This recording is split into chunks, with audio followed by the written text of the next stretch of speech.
Hi there, Doris. Say hello. Oh. Mwah.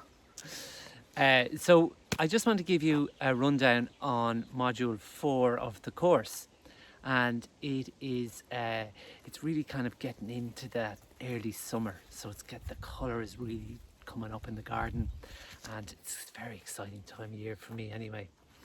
And so the first video is about bridging the gap from spring into summer. And this is the thing that I'm really interested in, because I believe gardens shouldn't go green, shouldn't lose their vibrancy when you're going from spring into summer.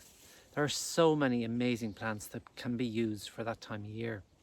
So what I'll do is I'm going to bring you for a walk through the garden, looking at the very best of those plants that bridge that gap from spring into summer. And they're quite simple plants, and a lot of these plants are quite easy to grow as well. Very ordinary plants, like behind me here, the Jimi totally tangerine, the most important plant in Huntingbrook, in the sunny part of the garden at least, for bridging that gap from spring into summer. So I hope you'll enjoy that. Again, have your plant list with you so that you see what plants I'm talking about, that you can tick off what plants you'd like to grow or maybe use in designs that you do. So that's really important. And then at the end, what I'll do is I'm going to go into the kitchen in the next video, and I'm going to basically show you my top 10 plants for bridging the gap from spring into summer, because there'll be a lot of plants covered in that first walk around, that first video.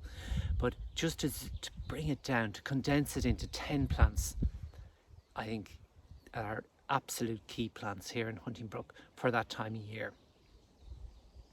And then the next video after that will be creating the exotic garden.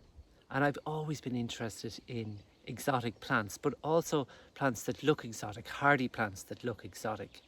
So the exotic garden in Huntingbrook isn't just exotic plants, it's layers. So I'll be explaining the layers of planting, so you know that it starts in spring with your hellebores and pulmonarias and a whole succession of bulbs, and then you're starting to drop in the exotic looking plants.